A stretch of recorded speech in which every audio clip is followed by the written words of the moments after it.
Right, so Bryce Mitchell appeared on Ariel Helwani's The MMA Hour on Monday, and he caused quite a stir with some of the opinions that he expressed. And I'm here to talk about it. Before I do, my name's Rahul J. Chan. This is the Battle Camp. Thank you very much for joining me. If you're new to the channel, please do consider subscribing. That might be the fastest intro I've ever done. Look, all right, if you haven't seen it already, I do recommend that you watch it. And for the benefit of those that haven't seen it, I'll just give you a brief synopsis of what happened during this interview. So within a matter of seconds of Bryce Mitchell joining the Zoom calls, he decided that he didn't want to be interviewed, and he's the one that's going to interview Ariel Helwani. I'm the one who knocks, basically. And that disappointed me for two reasons. Firstly, I wanted to hear about his experience training for Edson Barboza. I wanted to hear about his opinions about his weight class and about his upcoming fight next weekend against Barboza, like I just said. And I'm interested in Bryce Mitchell as a fighter. So I was disappointed that I wasn't going to get the opportunity to do that. The second, or the more important reason why I was disappointed is because I knew what was coming. I knew what was coming because I've seen Bryce Mitchell on multiple different platforms and podcasts and interviews over the last year and a half, and so I follow him on social media. And I knew exactly what he wanted to talk about. And I was right. Because he wanted to talk about Canada's management of the pandemic and their policies around vaccinations and the issues they're having with truck drivers at the moment. He wanted to talk about the best way to medicate against the virus and why the vaccination isn't the right tool for the job. He wanted to talk about the rigging of elections. He wanted to talk about conspiracy theories around mass shootings in America. He wanted to talk about how America manages their national health services, right? And I knew whilst he wanted to have those conversations, there were going to be multiple occasions during that conversation that I was going to cringe and sigh, because I hate feeling embarrassed on other people's behalf. And I knew that was what was going to happen. And that's exactly what did happen. There was a number of occasions where I was like, don't do it. Don't do it, Bryce. Don't say it. And like, I just knew it. As soon as he came on the screen with those two guns behind him and that flag, it was a variation of the American flag. And I'm not really sure what the flag itself was, because it wasn't the standard American flag, right? I just knew, this guy's going to he wants to talk about guns, and he wants to talk about the right to bear arms and stuff like that. And yeah, I just knew what was going to happen. And I watched the interview like a couple of hours late. I didn't watch it live, right? I watched it a couple of hours later. And I just looked on social media, and there's a lot of people having a lot of things to say, and a lot of people kind of being insulting towards Bryce Mitchell and calling him out on his opinions. And I felt a bit bad for Bryce Mitchell, if I'm honest with you, because having an opinion is one thing, but being able to articulately, that's not even a word, I don't think, articulately, is it? No, I don't think it is. Being able to articulate your opinion in a clear, concise manner, they're two different things, right? And if your opinion itself is flawed and you're not very good at expressing your opinions with words, then what you get is effectively a clusterfuck. And that's what Bryce Mitchell did. And I commend Ariel Helwani for keeping his cool during the conversation, navigating those choppy waters, debating Bryce Mitchell respectfully, and agreeing to disagree on a lot of things. And I don't know whether it was during the actual show or whether it was on the article that Ariel Helwani emails to people a couple of times a week that I read it. But he basically said, and I'm paraphrasing, but this is the message that he was sharing, Ariel Helwani. He said that he feels it's important to talk to people that you don't agree with. And if you walk away from the conversation, still not agreeing with them, but you walk away respectfully and not having insulted each other, he feels as that's an important part of society. And that's one place that I agree with Ariel Helwani 100%, right? And I felt as though he did a good job of all of that. Now, Bryce Mitchell himself, when he first kind of came on the scene, or when I first when I first was aware of him, or when I fucking can't get my words out today myself, and I'm talking about Bryce Mitchell not being able to speak correctly very well. But when I first became aware of him, that's a better way of saying it. I liked him. I found him quite endearing. I found him quite interesting, and I felt as though he had good moments that helped him build momentum and a fan base. I felt as though the moment where he had that incident with the tool, it all started with the first ever media scrum that he had, and he had that really strong country accent, and he was, yes sir, yes sir. And he was talking about using the money to do some kind of DIY around the place, and then we found this story about him having an injury, a self-inflicted injury with a tool, which kind of went viral amongst the MMA fan base. And then this advert appeared on YouTube of him promoting some local car dealership, but it was really low budget and ironic but funny at the same time, and I don't know how intentional that was, and that kind of added to his profile. And then the camouflage shorts crusade started, where he kept begging Dana, or not really begging, but demanding that he wants his camouflage shorts. So he had all of these moments that helped him build a fan base. And over the last year and a half, I've seen him kind of getting more and more political with his social media posts and stuff like that. And I've seen him in interviews and podcasts and stuff like that.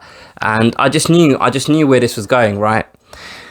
And what he's done is he just kind of ring-fenced himself, and he's alienated himself from a lot of people that were probably previously fans of his. And it's a shame. It's a shame, because the window of opportunity as a professional fighter isn't very big. We all know that fighters are fighters within the UFC.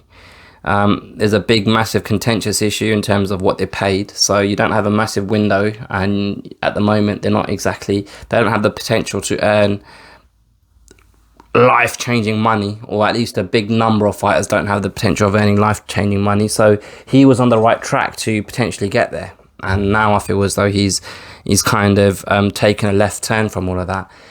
Personally speaking, I can't say that I feel any different to him, because I find it quite easy to separate my opinion of a fighter from his political ideology, right? I don't really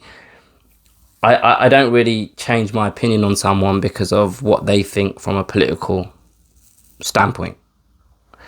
So my opinion on Bryce hasn't really changed, right? But I find it. I tell you what, right? This is the kind of conflicting feeling that I've had ever since Monday. Ever since I've seen people being disrespectful towards Bryce Mitchell on social media. And bear with me with this, because it might take me a while to express it. But look, it's very easy to look at someone like a Bryce Mitchell and say he's stupid, he's an idiot, he's not intelligent, because of what he said on that appearance on the MMA Hour.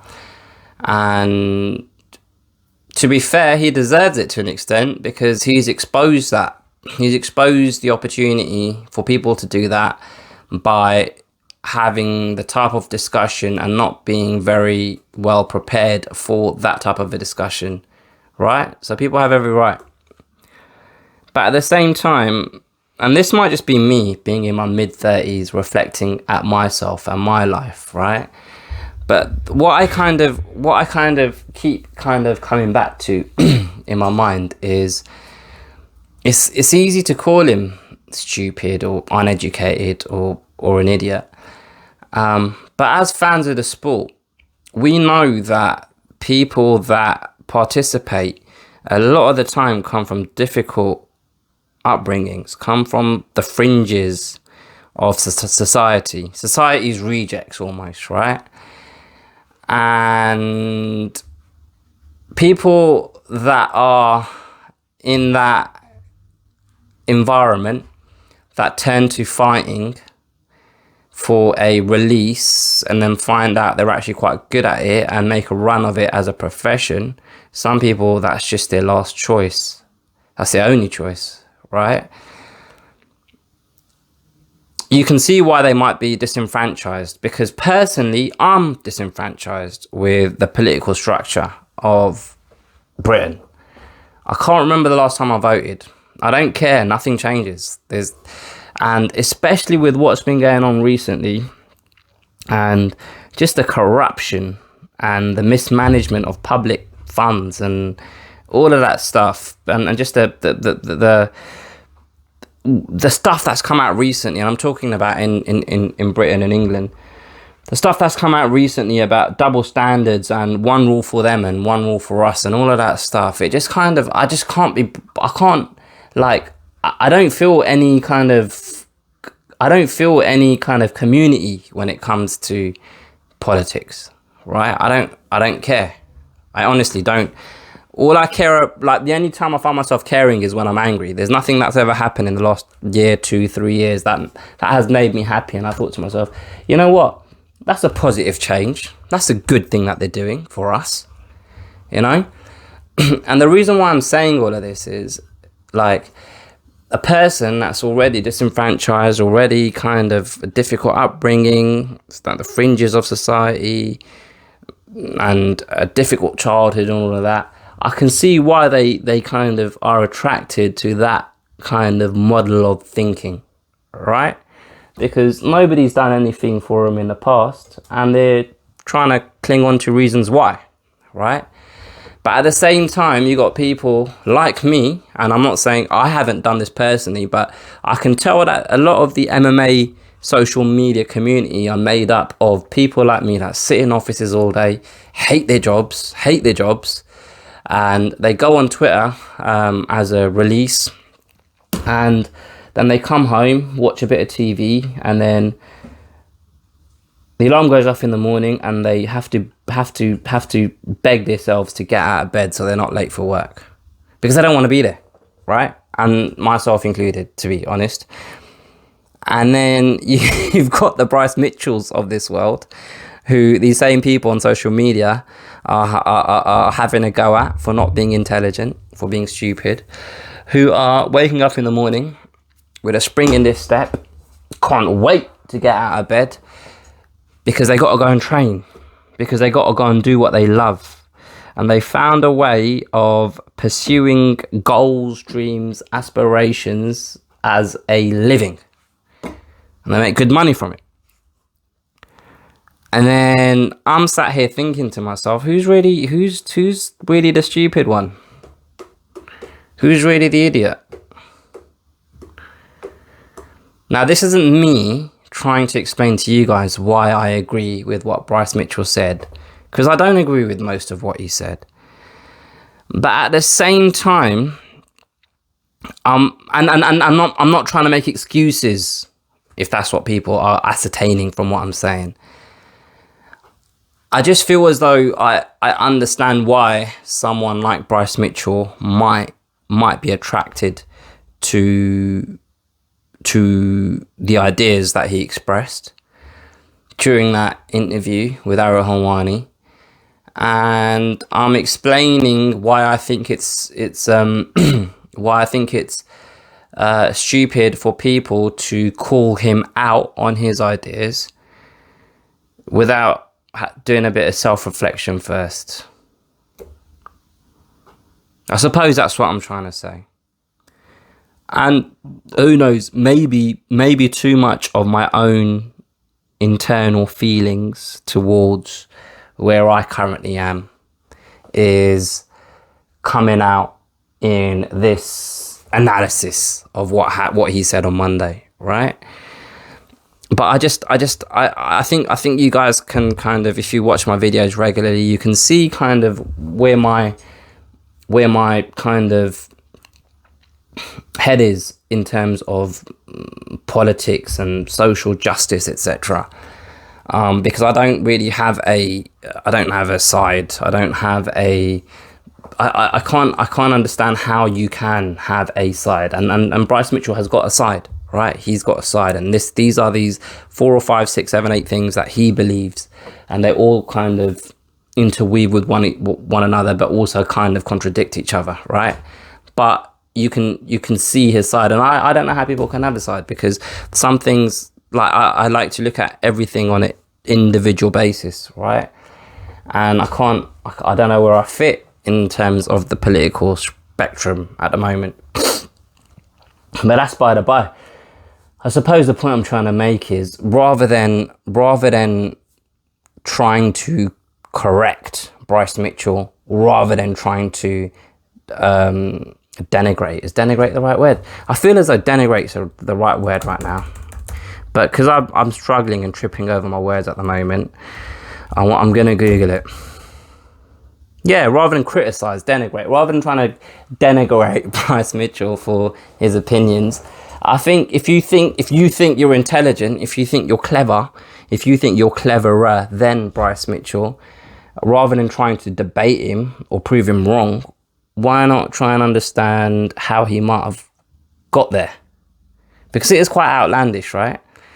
And then once you try and understand, once you start thinking that way of trying to understand how he got there, then it turns less into a us v them, you v me, and more of a we're all getting fucked.